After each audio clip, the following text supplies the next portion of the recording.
Bene, un buongiorno a tutti i presenti e a chi ci sta seguendo da remoto. Benvenuti a questa conferenza stampa di presentazione del programma dell'Orchestra Filarmonia Veneta.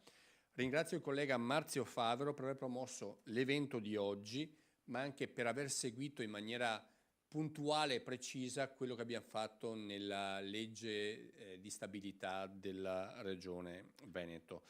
Nonché il maestro appunto Alberto Barbaro, presidente dell'Orchestra Filarmonia Veneta, che con il maestro Danilo Rossi, direttore artistico, sono presenti qui oggi. L'Italia è stata per secoli una delle culture più floride della musica classica.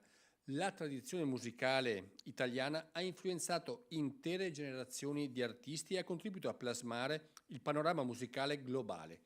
Tuttavia, negli ultimi decenni, il ruolo della musica classica nel tessuto culturale italiano sembra essersi gradualmente ridotto, tanto da sollevare preoccupazioni su una possibile perdita di questo prezioso patrimonio. Una delle cause principali della crisi del settore è legata alla riduzione degli investimenti pubblici nelle istituzioni culturali. Teatri d'opera, orchestre sinfoniche e conservatori che un tempo godevano di un solido sostegno economico hanno visto progressivamente ridurre i fondi destinati alla cultura. Ciò si riflette anche nella riduzione delle opportunità per i giovani musicisti di emergere, anche a fronte di contesti che garantiscono maggiore e più rapida visibilità e remunerazioni più alte. Contemporaneamente anche il pubblico della musica classica è cambiato. Le nuove generazioni sembrano sempre meno attratte da concerti e opere liriche e il pubblico tradizionale sta comunque progredendo con l'età. In questo quadro l'educazione musicale ha svolto un ruolo cruciale e a lungo considerata marginale nel percorso formativo. La musica classica viene trattata come un argomento di nicchia, cosa che contribuisce alla percezione di essa come qualcosa di particolarmente remoto e difficile da apprezzare. Tecnologia e cambiamento nelle abitudini di ascolto e nelle modalità di fruizione della musica con l'avvento delle piattaforme digitali hanno infine avuto un peso non da poco a fronte di un'attenzione e immersione richieste dalla musica classica. L'ascolto frammentato e rapido odierno non aiutano di certo. Finora mi rendo conto, ho dipinto un quadro poco confortante, però i segnali di speranza e di cambiamento tuttavia ci sono.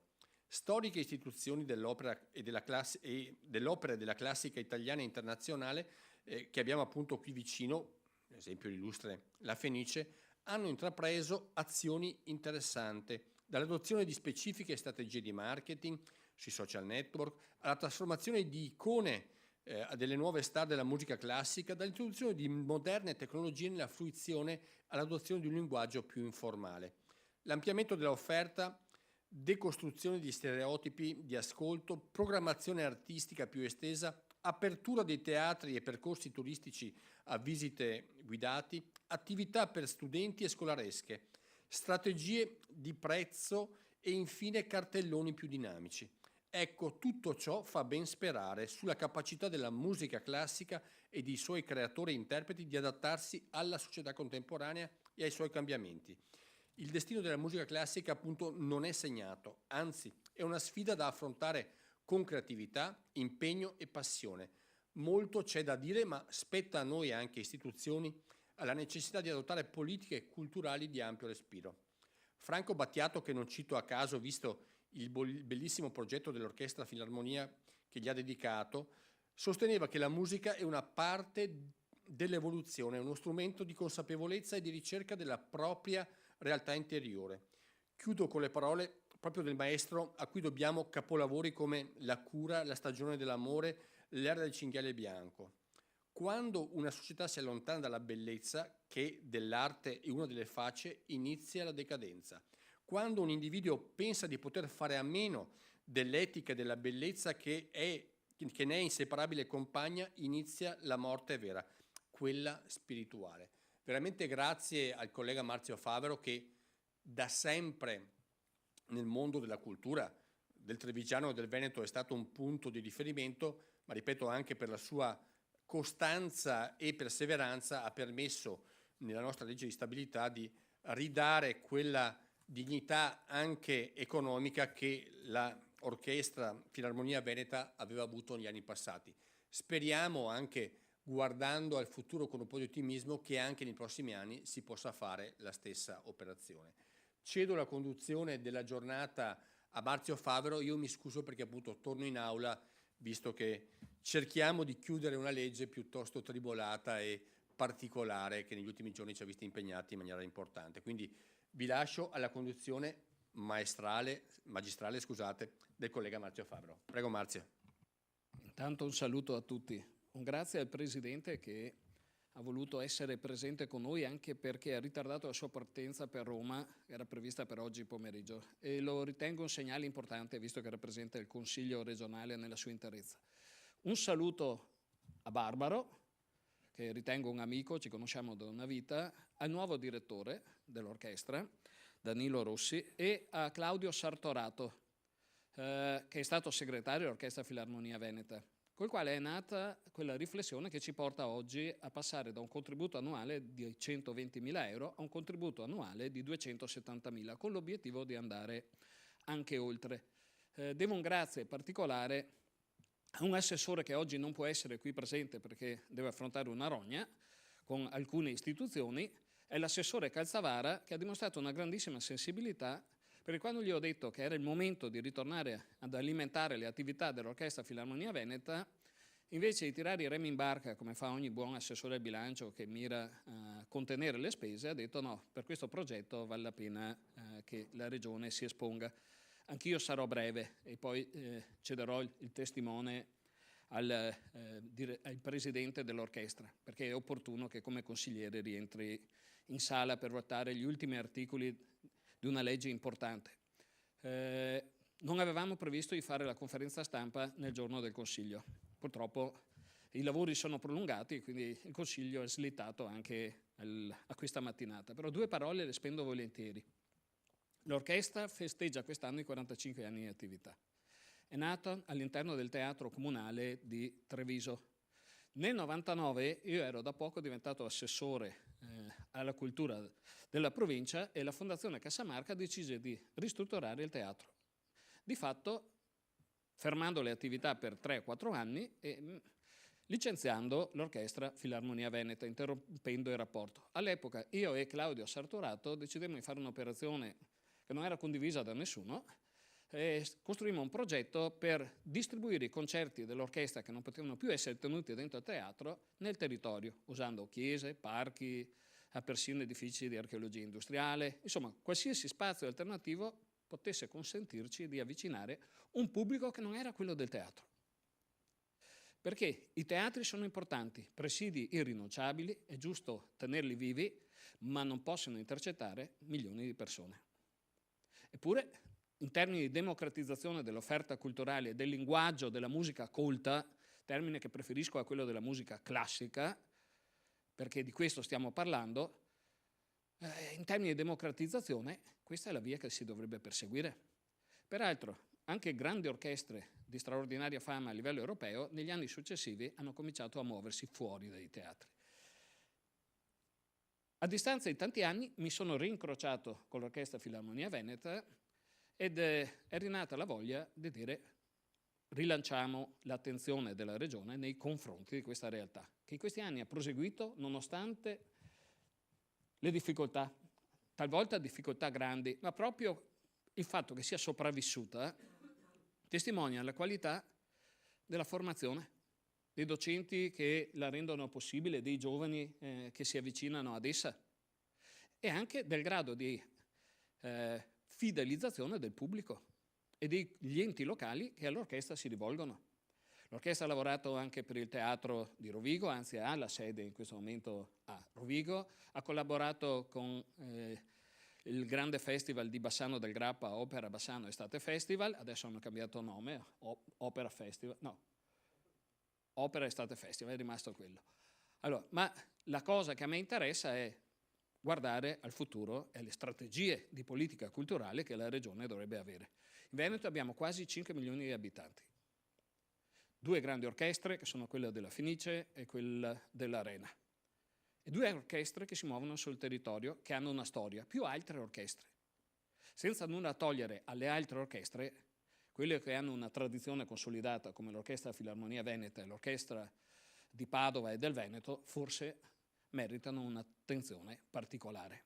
E anzi io chiudo proprio con questa riflessione.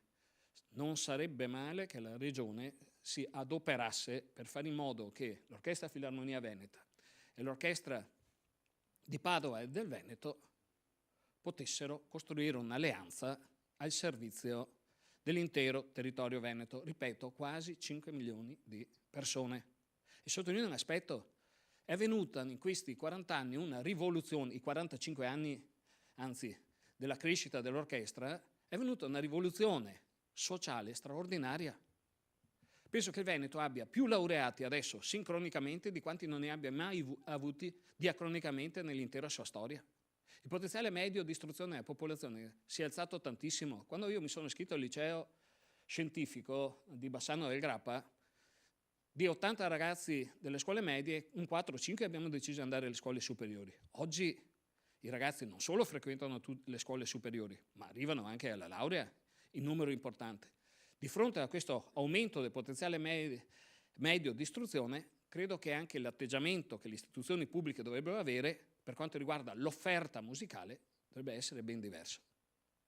Ma guardate, qua continuano a fare riforme dei sistemi scolastici, anche di istruzione secondaria, fatte coi piedi, dimenticando che il nostro è un paese che ha tradizioni artistiche, culturali, straordinarie. Per esempio, quanta attenzione è dedicata alla musica colta nelle nostre scuole superiori? O alle scuole medie? Io non ho nulla contro il pop, la musica rock, eccetera. Benissimo, esistono e soddisfano l'esigenza di un consumo immediato. Chi di noi non va ogni tanto al fast food? O in un bar a prendersi un panino perché non ha tempo per mangiare? Però questo non significa che bisogna rinunciare a delle tradizioni gastronomiche ben più sostanziose e importanti che esprimono un'identità di una comunità a tavola, no? O una civiltà di una comunità a tavola. Lo stesso discorso vale per la musica. C'è una sovraesposizione di offerta musicale leggera alla televisione legata a meccanismi commerciali e una perdita di memoria, di un patrimonio di letteratura musicale che è straordinaria. Con tutto il rispetto per Battiato, che ho molto amato, l'identità musicale europea è legata a nomi come Bach, Beethoven, Mahler. Allora, forse Sostakovich, e potremmo continuare con l'elenco. Forse abbiamo bisogno di un'attenzione diversa al mondo musicale da parte delle istituzioni venete e la Regione potrebbe lavorare in maniera più intensa e più importante in questa direzione. Oggi muoviamo il primo passo. Abbiamo già iniziato un dialogo anche con l'orchestra di Padova e del Veneto. Io spero che sia foriera di future occasioni di collaborazione. Perché? Quindi non c'è da essere in concorrenza.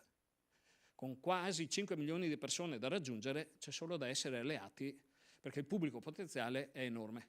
E casomai vale la frase evangelica che grande è la messa e pochi sono i raccoglitori, no? I mietitori. Buon lavoro.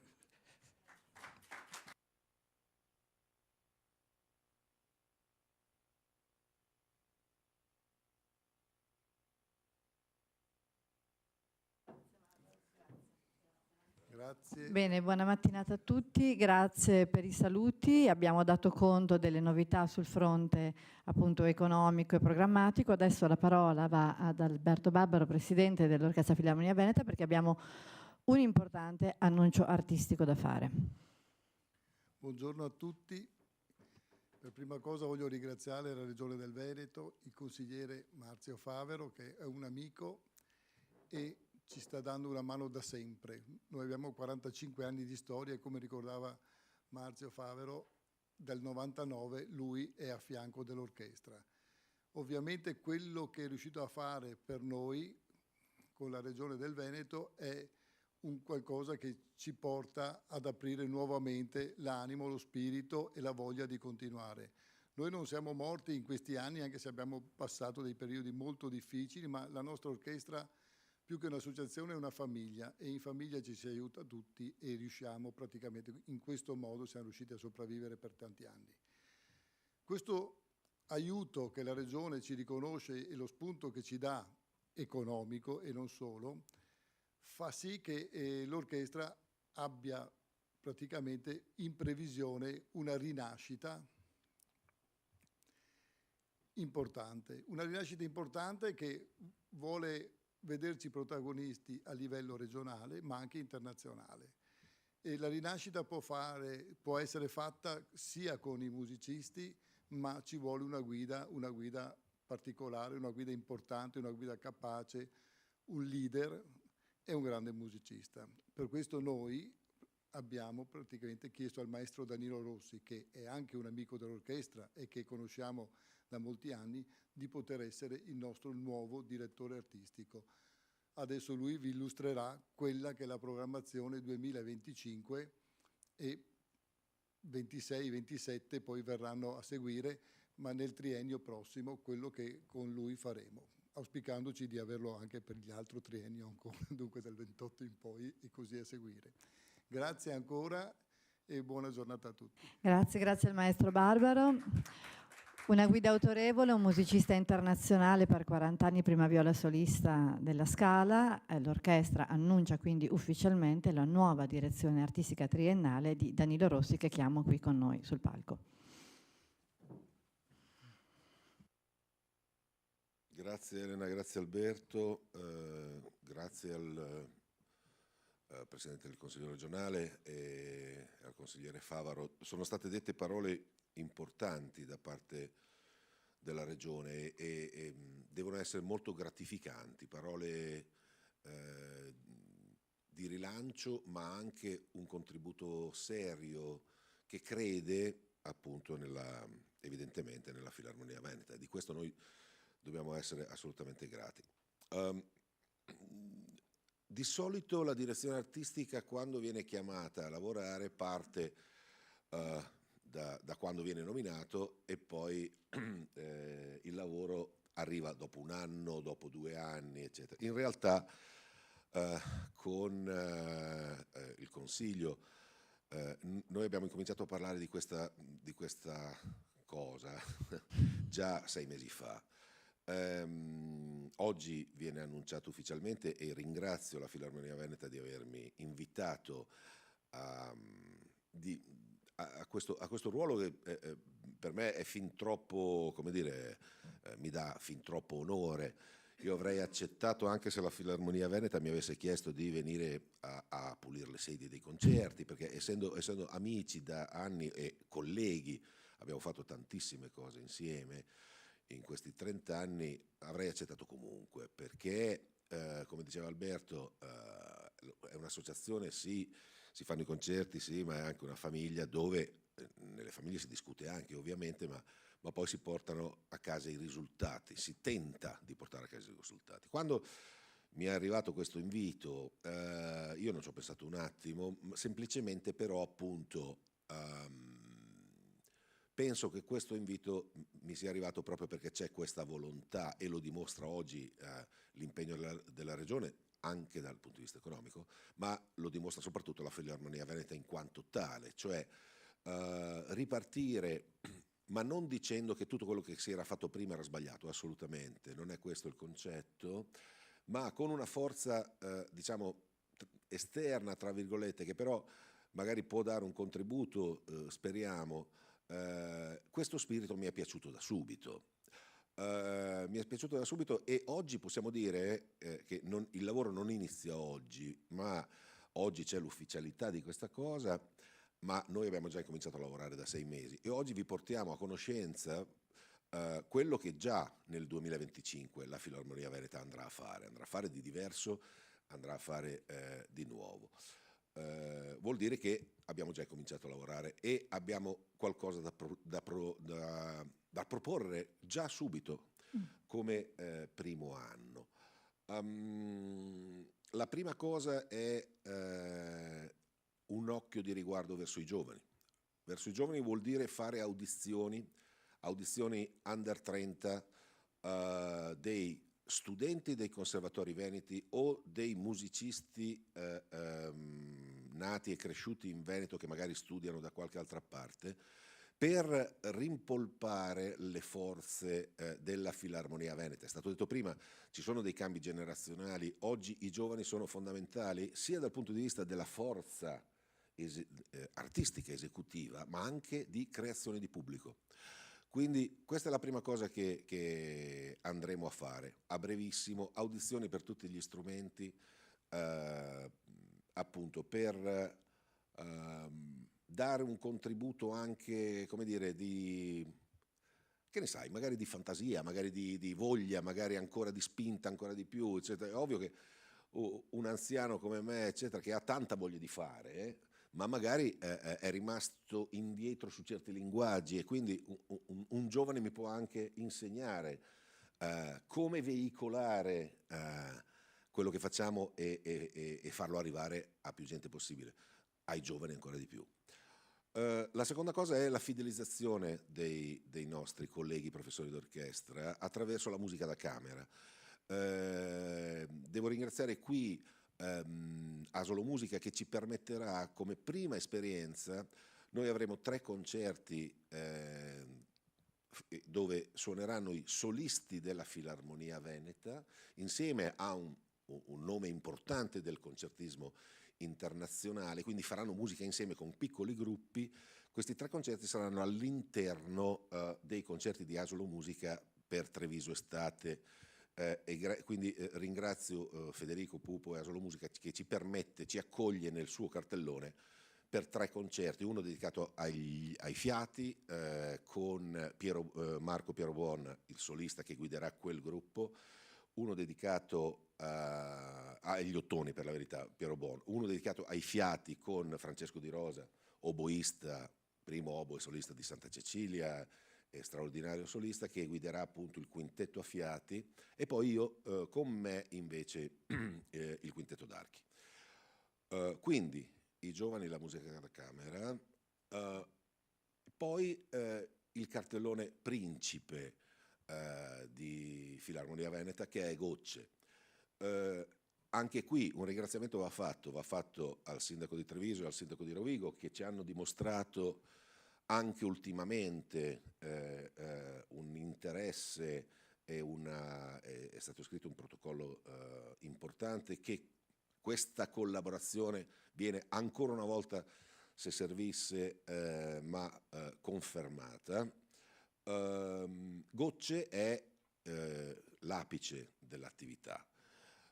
Prima di Gocce ci sarà poi tutta l'attività che non viene dimenticata, ecco quello che dicevo prima, cioè non è che faceva schifo tutto quello che si è fatto fino adesso, cioè 45 anni di storia della Filarmonia Veneta rimangono in quello che è l'attività dell'opera, ed è importante. L'opera è veramente, al di là di tutto, poi l'Italia è fatta così, non c'è niente da fare. A noi ci piace il sinfonico, eccetera, eccetera. Sì, ho capito, ma Verdi, Puccini, Donizetti, Bellini, eccetera, quelli sono proprio nostri. Poi, per l'amor di Dio, Beethoven, Mozart, Bach, ovvio. Ma l'opera è una parte importantissima di Filarmonia Veneta nell'attività di orchestra di servizio, e questo è fondamentale. E rimane, così come rimane l'attività nell'ambito crossover, nell'ambito pop, dove già da anni si fanno tante cose, e quindi anche quello rimarrà.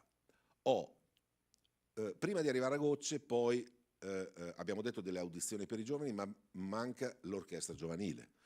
La Filarmonia Veneta ha un'orchestra giovanile al proprio interno, e anche questa avrà un cartellone autonomo. Ovviamente la direzione artistica seguirà da oggi in poi tutti gli impegni e tutte le scelte artistiche, ma le scelte saranno in ogni caso dei filoni di impegno della Filarmonia Veneta in ambiti diversi. C'è un'orchestra giovanile che è molto attiva e ha dato dei bellissimi risultati, vedi il concerto di Capodanno, l'ultimo concerto di Capodanno, e quindi anche quello sarà da rinforzare e sarà da riproporre sempre con più slancio, eccetera, magari con un occhio appunto di riguardo, perché le audizioni dei giovani non saranno solo, anzi non saranno per l'orchestra giovanile, ma saranno per l'orchestra, quella, chiamiamola prof, ma se serviranno anche le audizioni anche per l'orchestra giovanile.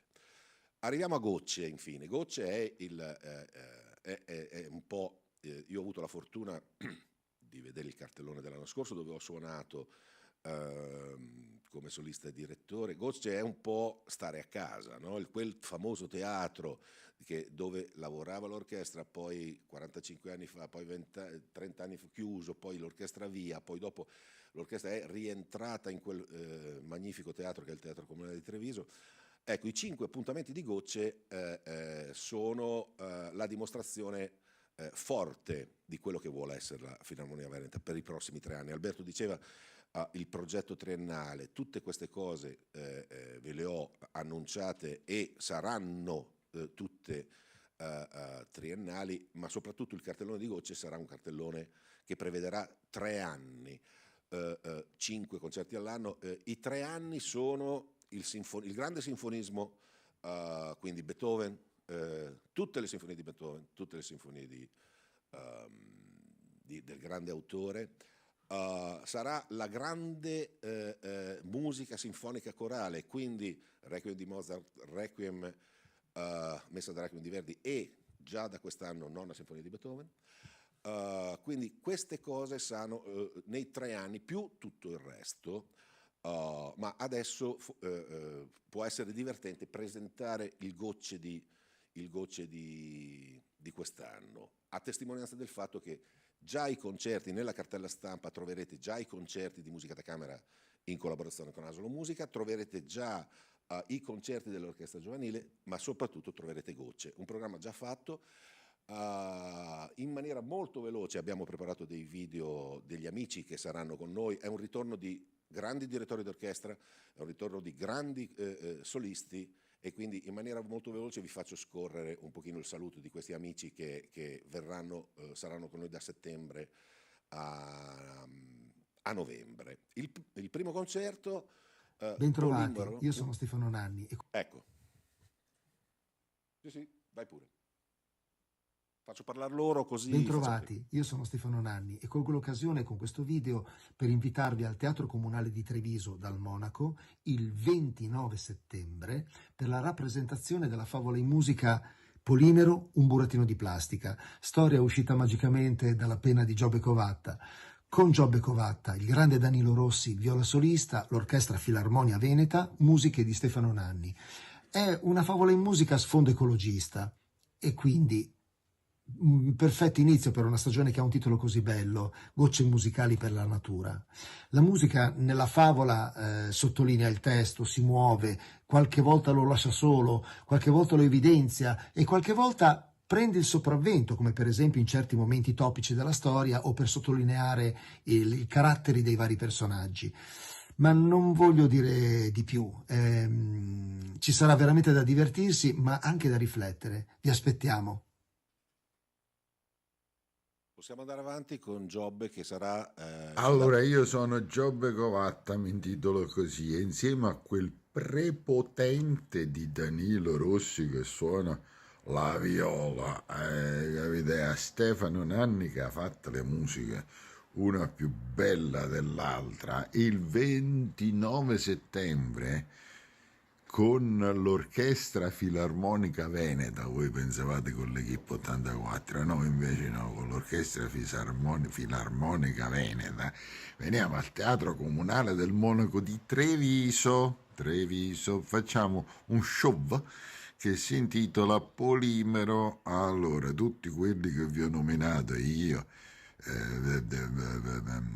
Stefano e Danilo, ognuno nella sua ha fatto qualche cosa, no? Danilo è quello che ha lavorato più di tutti, io so quello che ha lavorato un po' meno di tutti, Stefano mi sa che è quello che ha lavorato più di tutti, no, mi sa che alla fine Danilo è quello che non ha fatto niente. Va bene, allora ci vediamo il 29 settembre a Treviso, ok? Baci a tutti voi di Treviso, anche se non abitate a Treviso potete fare un salto come volete. Ecco, questo è il primo appuntamento, questa favola in musica scritta apposta, testo di Giobbe Covatta, con Giobbe Covatta che recita il suo testo e le musiche originali di Stefano Nanni. Il secondo appuntamento sarà invece,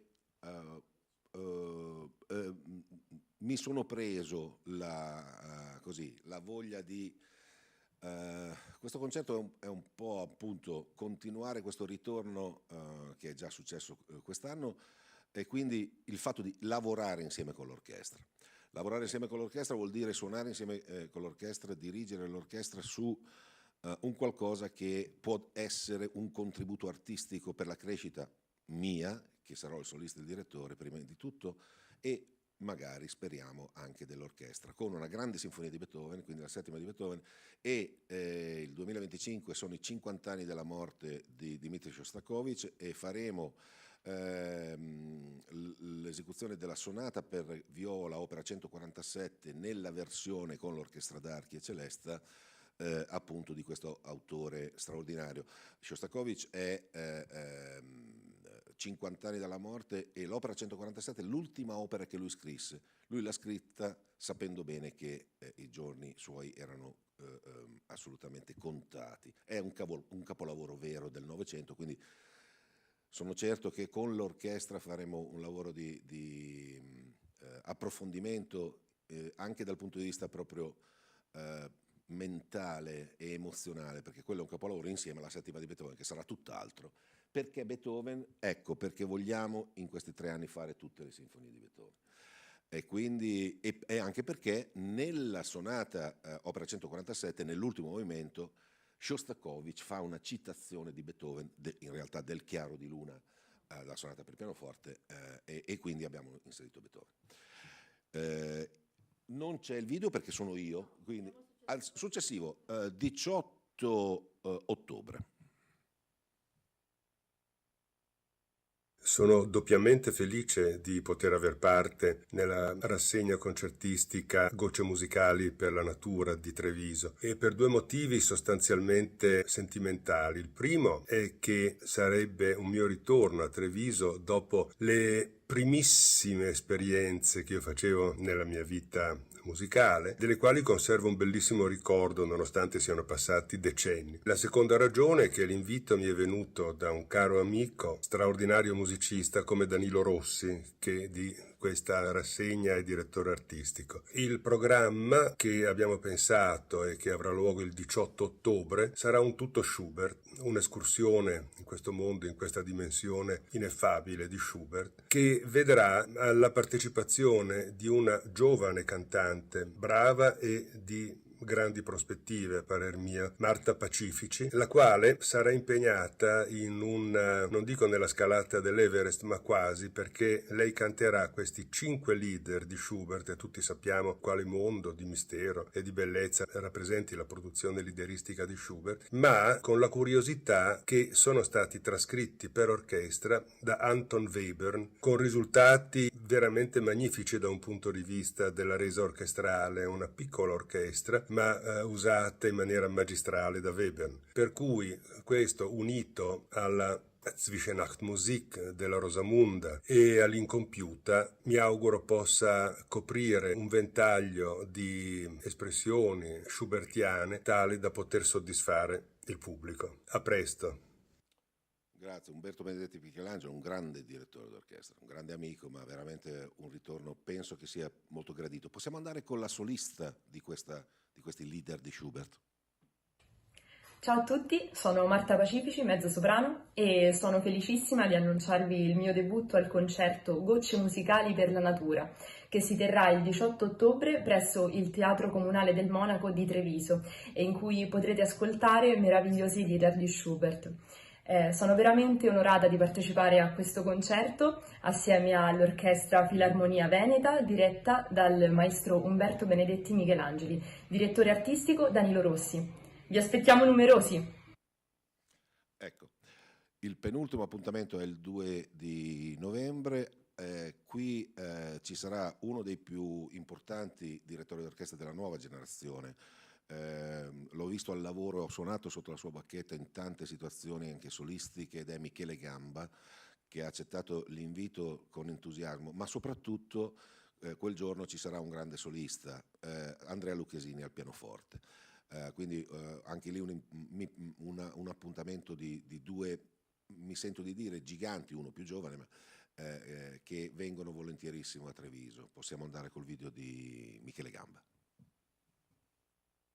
Buongiorno a tutti gli amici della Filarmonia Veneta, sono Michele Gamba, un direttore d'orchestra di Milano.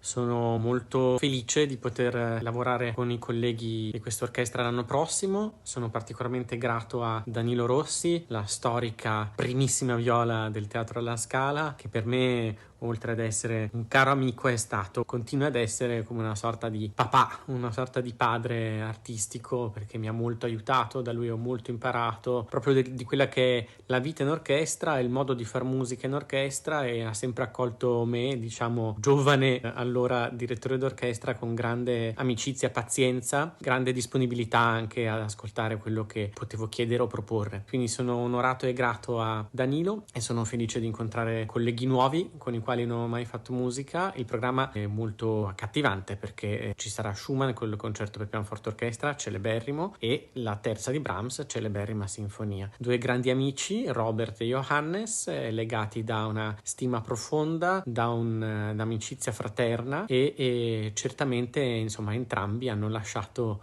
direi, un gran segno nella storia della musica nostra. Grazie, a presto. Ecco, molto strano che di solito il papà è il direttore d'orchestra, invece un orchestrale che è papà di un direttore d'orchestra vuol proprio dire che o lui è molto gentile o io ero veramente una carogna quando facevo quel mestiere lì. Ma comunque il grande solista di quella, avete visto quindi nel percorso, c'è il sinfonismo, c'è Beethoven, c'è Schubert, qui c'è Schumann e Brahms. Questo ci guiderà per tutti i 3 anni, come vi ho detto prima. Ma il solista di quella serata, ho voluto proprio lui, oltre che grande amico, perché io credo che uno dei più grandi esecutori del concerto di Schumann sia proprio Andrea Lucchesini.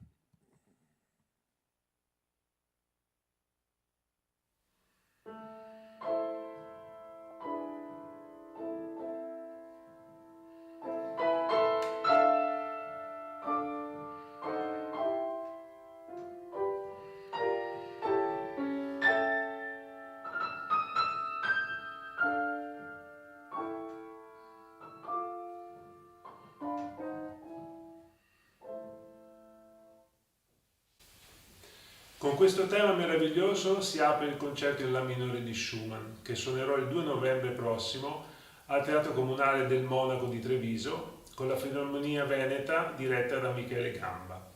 A presto! Non so voi, ma a me mi sono già venuti i brividi solamente a sentire questa introduzione, è una roba incredibile.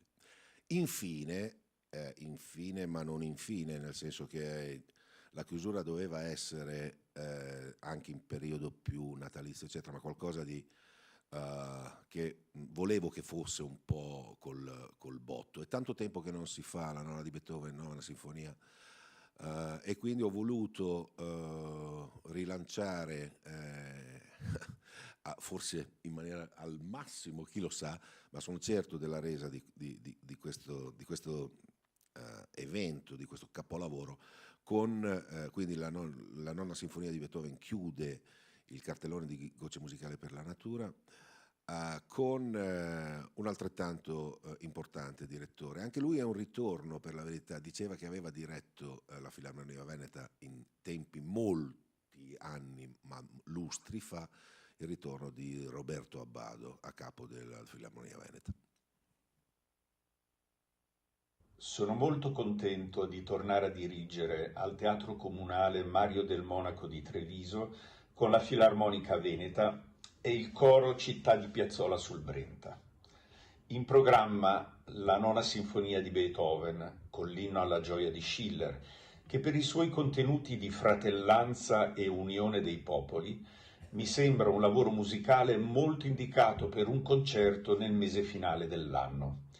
Inoltre, nell'arco della storia della musica, è l'opera che segna l'inizio di una nuova era musicale e quindi è molto significativa anche in questo senso perché si volge positivamente verso il futuro. Ecco, questo è quello che abbiamo già pensato per il 2025. Ringrazio la Filarmonia Veneta di avermi invitato, io ho accettato con entusiasmo. Adesso ovviamente gestirmi per 3 anni saranno affari loro, però credo che ci sarà da divertirsi insieme e sono certo che questo rilancio, grazie soprattutto oggi alla Regione e domani a tutti quelli che daranno un contributo al rilancio dell'orchestra, gli amministratori locali, i sindaci, gli sponsor, sono certo che ci divertiremo. Ecco, questo sarà la cosa più importante. Ovviamente il divertimento è legato al risultato, e il risultato deve essere ogni concerto sempre meglio, quindi il livello artistico sarà quello che ci guiderà in maniera da farlo sempre più alto e sempre più a livello nazionale e internazionale. Grazie. Bene, ringraziamo Danilo Rossi, nuovo direttore della Filarmonia Veneta. Un grazie sentito ad Anna Campagnaro, segretario artistico, che si è impegnata moltissimo per presentare questo programma, 45 anni di storia. Un nuovo corso con 3 programmi e 3 stagioni già codificate. Grazie al lavoro di Danilo, noi adesso aspettiamo il pubblico a sostenere il nuovo corso della Filarmonia. E grazie ai colleghi e grazie alla Regione per averci offerto questo spazio.